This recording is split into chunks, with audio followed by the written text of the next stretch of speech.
From its source in Waratah to the west coast, the Arthur River is approximately 180 kilometres long.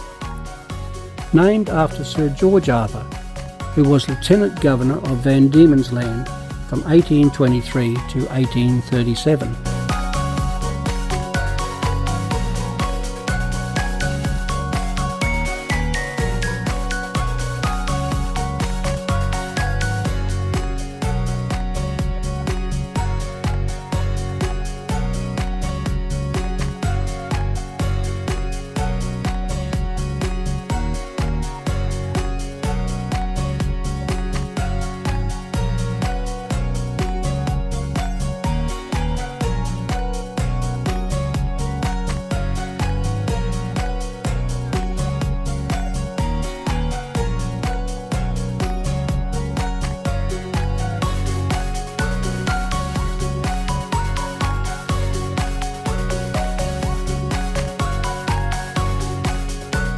Back in March 2001 we did the Arthur River cruise. We enjoyed it so much that we're back today on the Deluxe Reflections cruise for my birthday.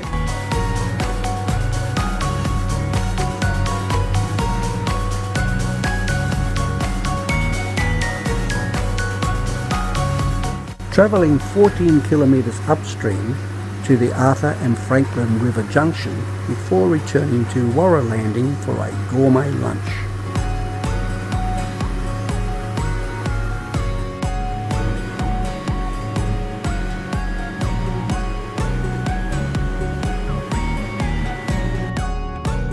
The MV Reflections is a 35-foot tri-hull flybridge cruiser with comfortable coach seating and a toilet located on the ground deck.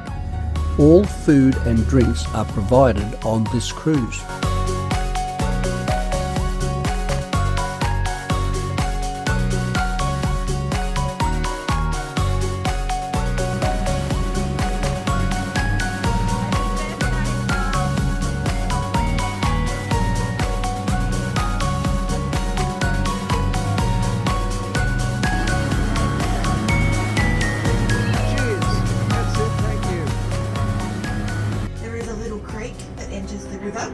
It's called Sky Creek. If we were able to make our way up Sky Creek there about 500 metres, there is the foundations of an old house. That old house belonged to a rather eccentric prospector. Frank the Italian he was known as, and Frank lived up there in the early 1900s. Arthur River is decently isolated still now. You can imagine how isolated he would have been up there during that time. Frank grew tired of his life as a single man. So he went to the heads of the Arthur River.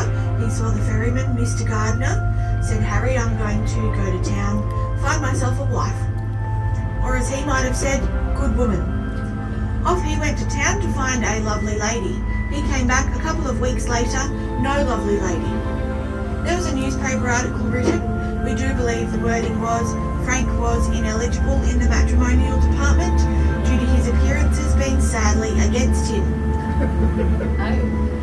Not a great confidence booster for poor Frank. He decided that a single life was no longer worth living. He went back to Harry and said, "Can I borrow a billy? I'm going to fill it up, jump in the river." It wasn't the first time Frank had made claims like that. It was unfortunately taken with a grain of salt. The next morning they found his clothes piled up, could find hide nor hair of Frank, and they had to conclude he was gone. It was about a month later he turned up further down the coast, heading towards Temma, living the life of what was described a wild man, clad only in a wallaby skin. Now we do say the Arthur does bring the wild out in you folks. Just keep an eye on each other as we cruise the river today.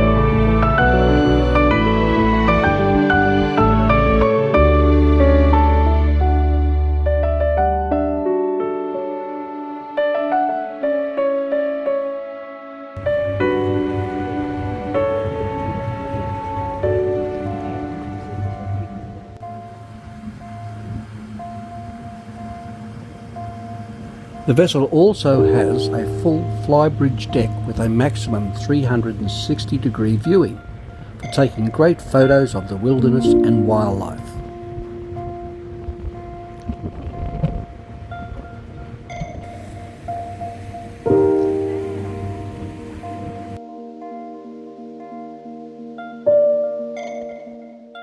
Today we've been travelling through about 10 metres of river depth, around 35 feet.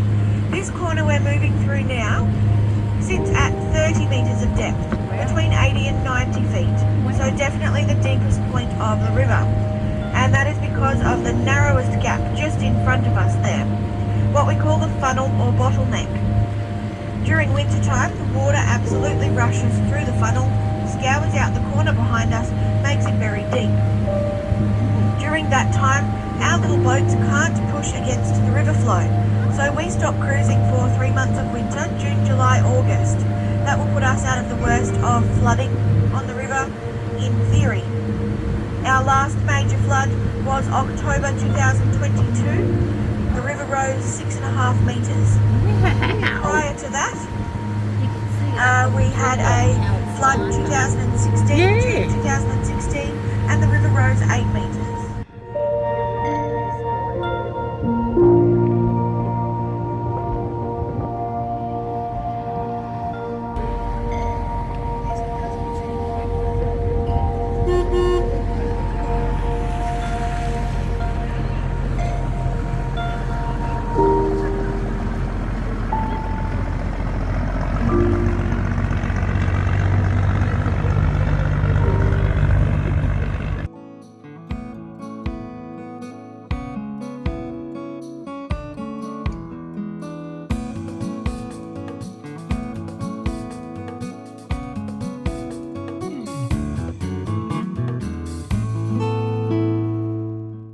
Warra Landing is where we stop for our lunch of Cape Grim prime Scotch fillet with jacket potatoes and homemade salads.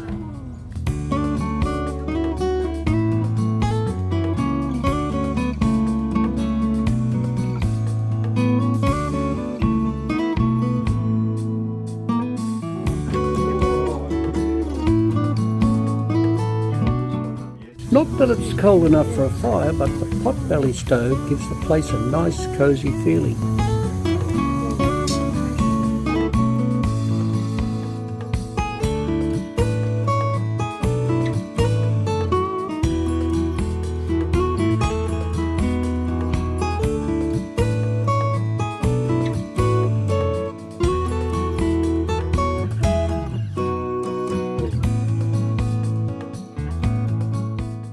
Before lunch, Paul, our skipper, takes us on an informative guided bushwalk through the rainforest. He has a wealth of knowledge about the trees and wildlife, and pointing out the burrows of the endangered freshwater lobster.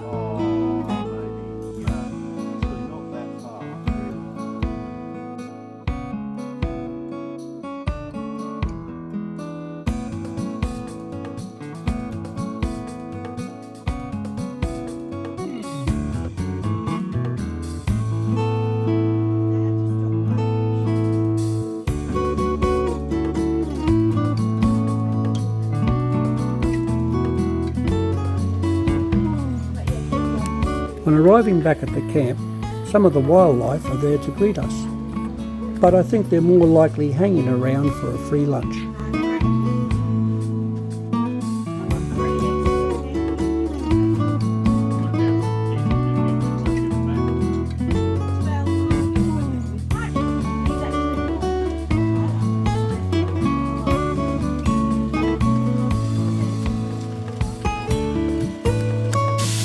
While we were on our walk, Caitlin and Zoe were busy preparing our lunch. Caitlin on the grill cooking up the prime Scotch fillet we've all been waiting for.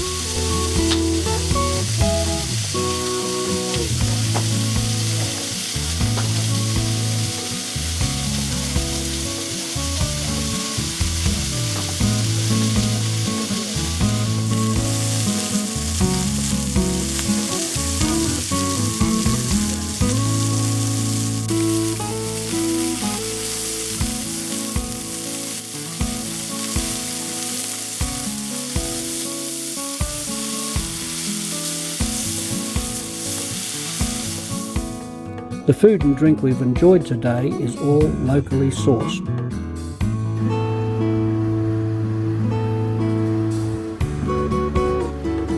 Heading back home, no complaints. Everyone more than satisfied with the food and the whole experience.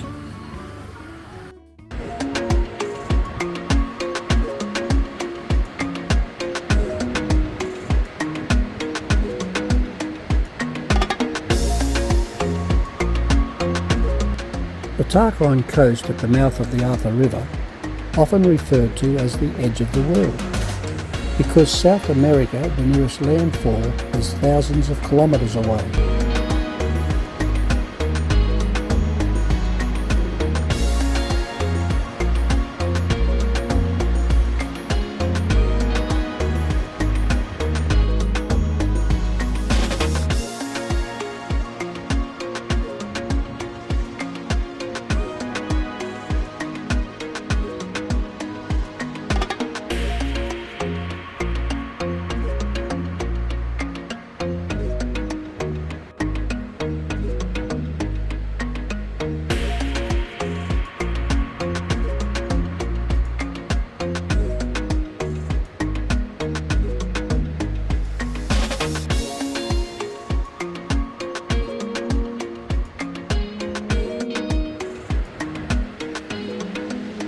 This spectacular wild coastline is where you can breathe some of the cleanest air on Earth.